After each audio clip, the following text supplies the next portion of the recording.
Olá, amigos, vocês estão no canal Livros da Tuca. Eu sou a Virgínia, sejam todos muito bem-vindos. Eu hoje estou aqui para fazer a resenha de mais um livro do querido Hermann Hesse, O Lobo da Estepe. A obra-prima dele, né? Vamos combinar? Guardem aí.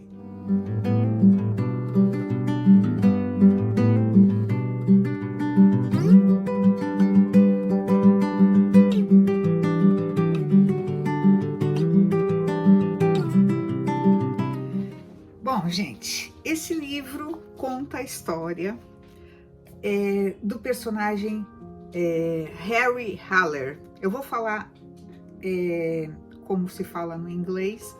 Me parece que no alemão é Ari Haller ou coisa parecida, mas para mim, eu leio em inglês, eu não consigo modificar aí a pronúncia. Se estiver errado, vocês me perdoem, tá? Seguinte, a história dele, ele é um senhor, né? Hoje em dia já não é considerado um senhor, né? Aliás, eu vi uma tabela que diz que até os 65 anos, hoje, é considerado jovem.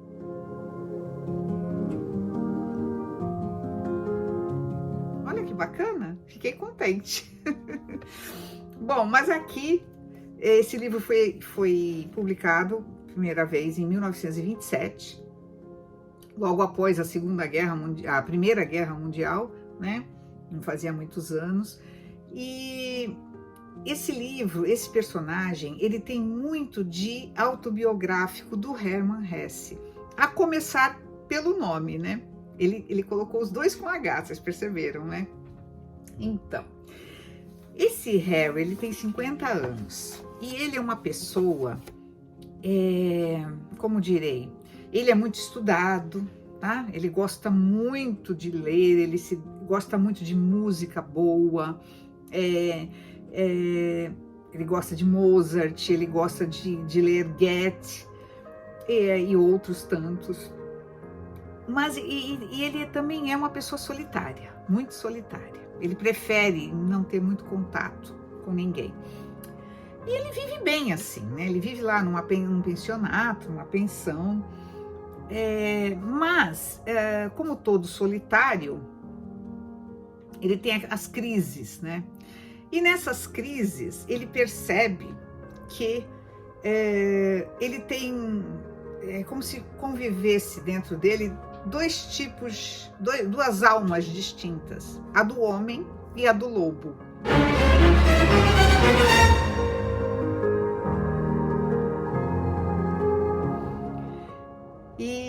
Então, por isso que ele se intitula Lobo da Estepe, porque os lobos da estepe, eles vivem muito sozinhos, né? Muito solitários, andando pela estepe.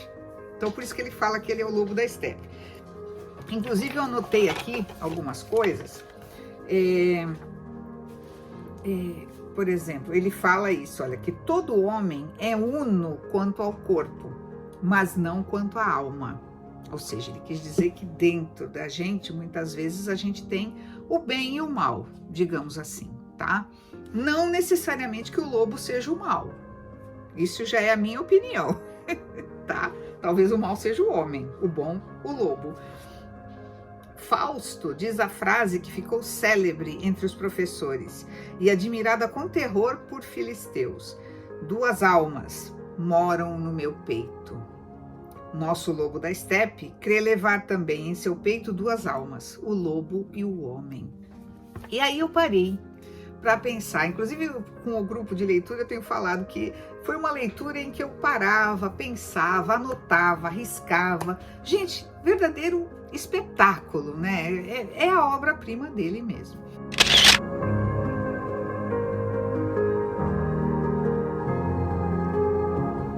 Então, eu parei para pensar o seguinte: todos nós temos, né, o lado bom e o lado ruim. Cabe a gente saber se organizar, digamos assim, né? Ora, aflora o lado humano, ora, o lado animal, digamos assim. Lawrence está aqui, gente. Olha o Lawrence. Olha lá, fala lá pro pessoal, fala. Eu diria que eu me sinto, né? Quantas vezes eu já pensei isso? Quem não passa nervoso? Quem não, às vezes, se desestrutura todo? É o lobo, ou o gato que está dentro de você, ou qualquer outro animalzinho, né? Que deixa você assim uma fera, virar uma fera. Aposto com vocês que todo mundo tem isso. É normal. Mas para ele já começa a achar que ele está com problemas psicológicos e tal. E ele é muito solitário, até que ele começa a ter um tipo de visão lá, né? Ele tá andando sozinho e vê uns letreiros lá, e o que seria o teatro mágico. Até achei bem interessante, porque esse teatro mágico depois foi criado, anos depois, né? Nada a ver com a história, mas aqui no Brasil mesmo, né? Existe, acho que existe até hoje, né? Mas enfim.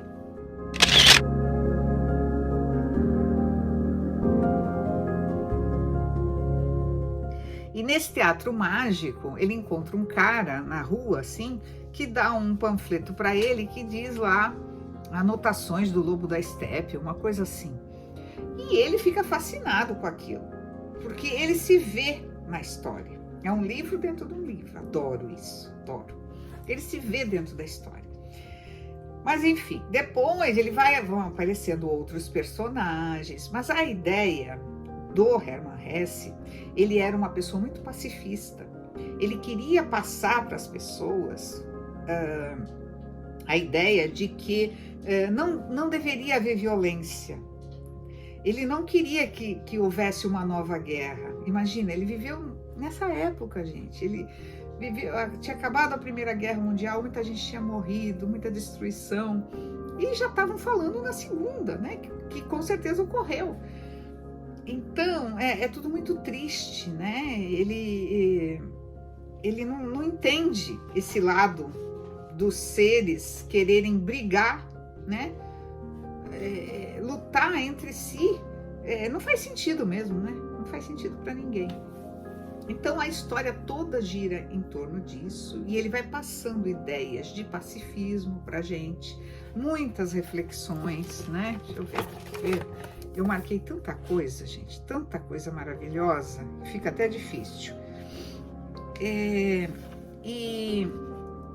ele encontra também uma mulher, né?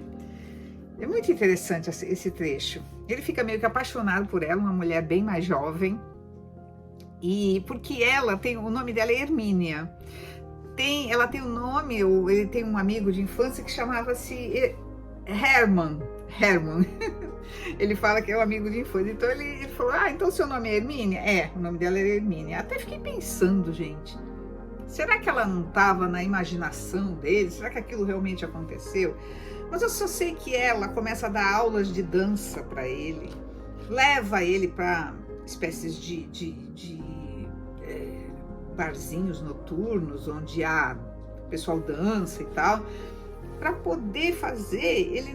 Ele já está pensando em se suicidar, entendeu? Para poder tirar essa ideia da cabeça dele, porque ele se sente sozinho, não sabe o que fazer da vida, e ele fica meio que apaixonado por ela. Mas aí entram outros personagens, vai entrar um outro personagem por quem ela se apaixona, sabe? Ela fala que ele vai se apaixonar por ela, o Harry, e que ela vai tentar se apaixonar por ele. Uma coisa assim. É meio doido, sabe, gente? O tempo inteiro meio doido. Fala também em drogas, né? Que eles estavam começando a usar drogas naquela época, né? E não que ele incite ninguém, não é isso. Nem também ao suicídio. Dizem que esse livro ficou meio mal visto, né? Por causa dessa coisa do suicídio. Na época, né? Imagina, 1927, né? O que as pessoas pensavam, né?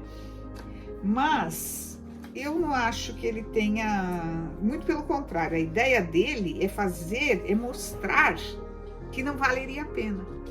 É tirar isso da cabeça das pessoas, compreendem?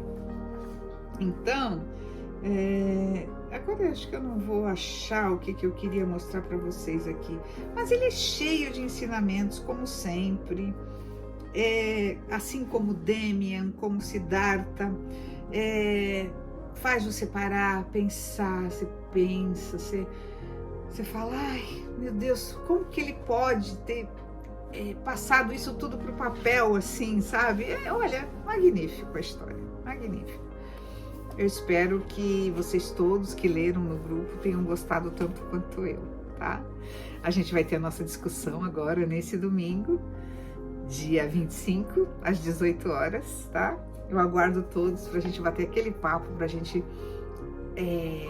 digamos, conversar sobre as entrelinhas do livro, né? Sobre o que a gente aprende nas entrelinhas, tá bom?